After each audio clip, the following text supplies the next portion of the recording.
Hello दोस्तों, learning by doing पे मैं प्रियंका आपका स्वागत करती हूँ।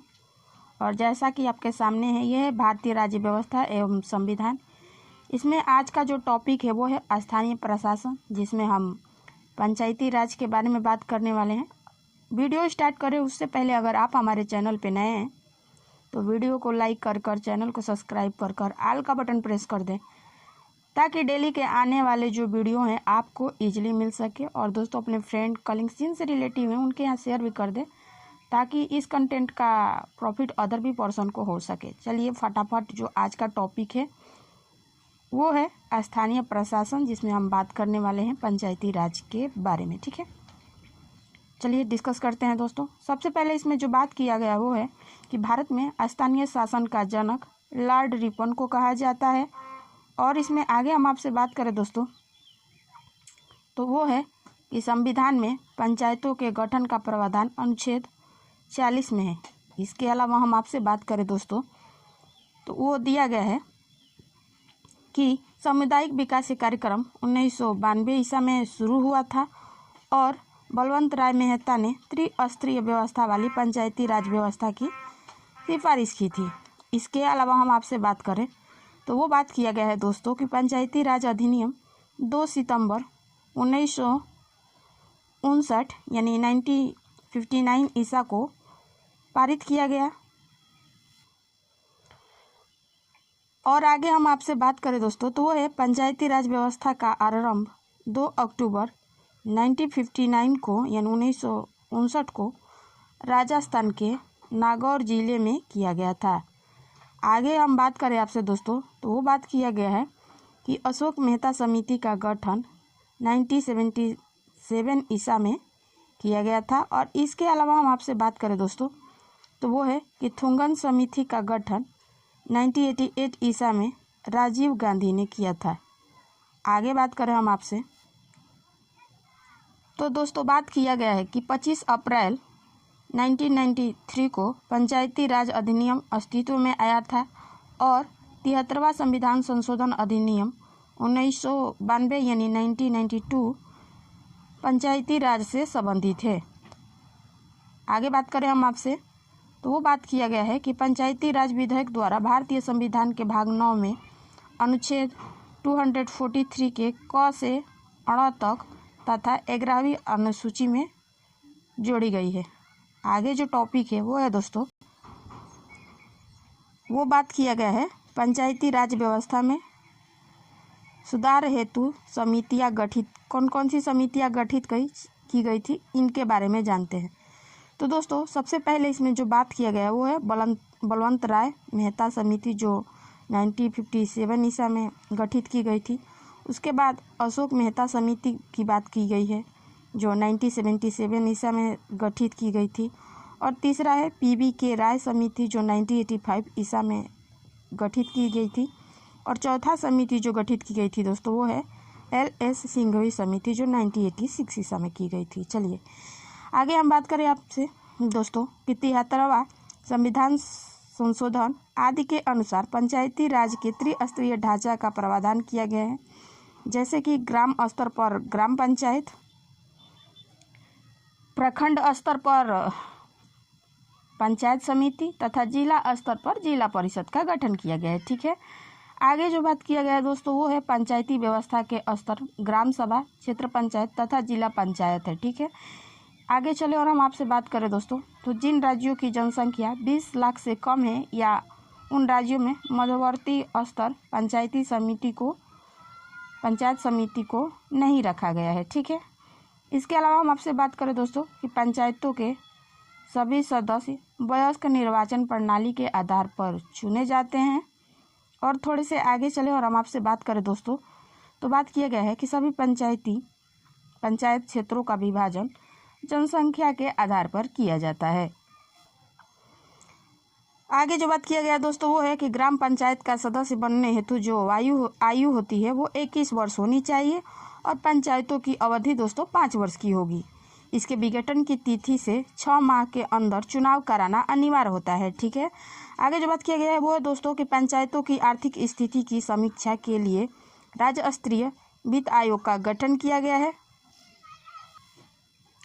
और हम आपसे बात करें दोस्तों कि पंचायतों की आर्थिक स्थिति की जांच और उन्हें मिलने वाली सहायता एवं अनुदान की सिफारिश राज्य वित्त आयोग करता है। इसके अलावा हम आपसे बात करें दोस्तों कि पंचायत में अनुसूचित जाति एवं जनजाति के सदस्यों के लिए जनसंख्या के अनुपात में स्थान सुरक्षित किया गया है और पंचायतों में महिलाओं के लिए 1/3 यानी सभी स्तर पर स्थान आरक्षित है। ठीक है, आगे चले और देखें और हम आपसे बात करें दोस्तों तो वो बात किया गया है कि पंचायतों में पिछड़ी जातियों के लिए आरक्षण की व्यवस्था नहीं है, लेकिन अगर वह राज्य सरकार चाहे तो उन्हें भी आरक्षण दे सकती है।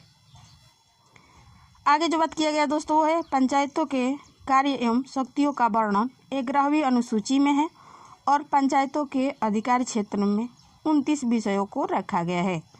आगे जो टॉपिक है दोस्तों आपका वो है शहरी प्रशासन, जिसमें हम बात करेंगे। सबसे पहले वो है नगर निगम। नगर पालिका के 3 प्रकार हैं। पहला जो है दोस्तों आपका वो है नगर पंचायत, इसमें ग्रामीण क्षेत्र का परिवर्तन नगर क्षेत्र में होता है। दूसरा आपका होता है दोस्तों वो है नगर परिषद। इसकी बात करें क्या होता है नगर परिषद, तो यह छोटे नगर क्षेत्र के लिए प्रयोग किया जाता है। और तीसरा जो है आपका वो है नगर निगम। नगर निगम क्या होता है दोस्तों, तो दोस्तों ये बड़े नगर के लिए प्रयोग किया जाता है नगर निगम का। ठीक है, तो इस तरह हमने समझा नगर पंचायत, नगर परिषद और नगर निगम के बारे में। ठीक है, आगे बात करें हम आपसे दोस्तों तो सर्वप्रथम नगर निगम की स्थापना मद्रास में 1687 ईसा में की गई थी।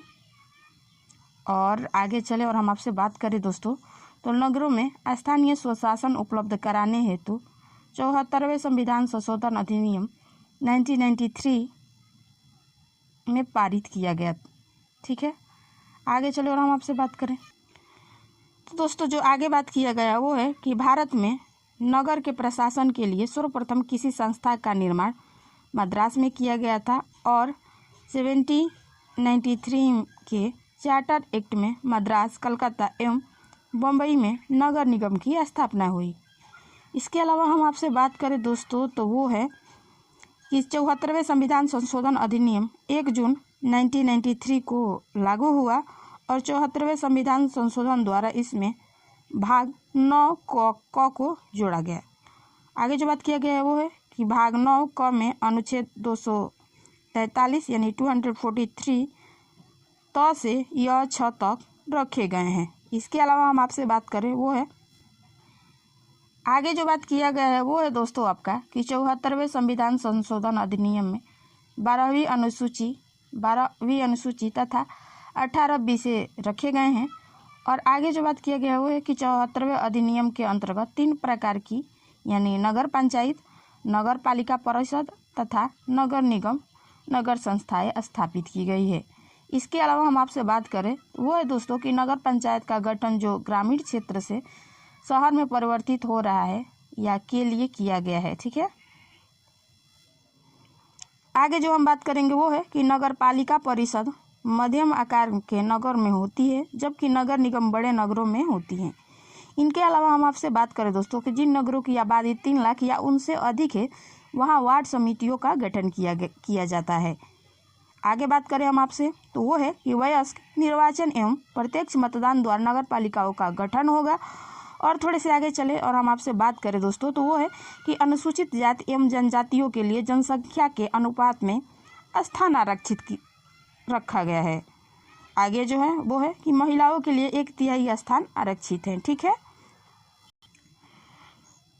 दोस्तों, आगे हम आपसे बात करें तो वो है कि नगरपालिका का कार्यकाल 5 वर्ष का होता है और नगरपालिका के विघटन के 6 माह के भीतर ही चुनाव कराना अनिवार्य होता है।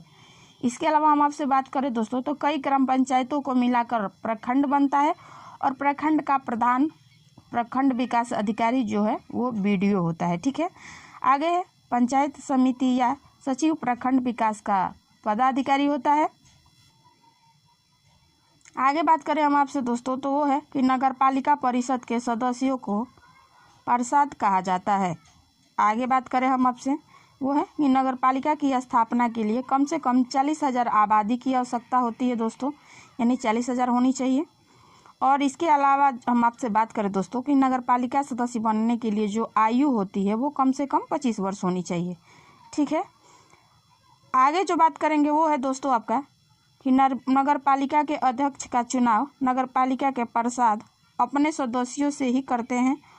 और आगे चले और हम आपसे बात करें दोस्तों तो वो है कि नगर पालिका परिषद की न्यूनतम सदस्यों की संख्या 10 होनी चाहिए। ठीक है।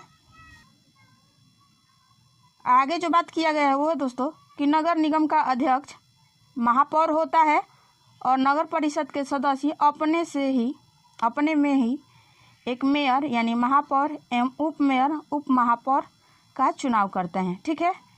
और इस तरह आज का वीडियो जो है यहीं तक दोस्तों। मुझे उम्मीद है कि इन सारे कंटेंटों से काफ़ी हद तक आपको एग्ज़ाम में मदद मिलेगी। अगर आप हमारे चैनल पे नए हैं तो वीडियो को लाइक कर चैनल को सब्सक्राइब कर ऑल का बटन प्रेस कर दे ताकि डेली के आने वाले जो वीडियो हैं आपको ईजिली प्राप्त हो सके। और अपने फ्रेंड कलिंग्स यार या जिनसे जुड़े हुए हैं उनके यहाँ वीडियो शेयर करें ताकि इस कंटेंट का प्रॉफिट अदर पर्सन को हो सके। तो फिर मिलेंगे नेक्स्ट वीडियो के साथ। तब तक के लिए धन्यवाद। आपका दिन मंगलमय हो।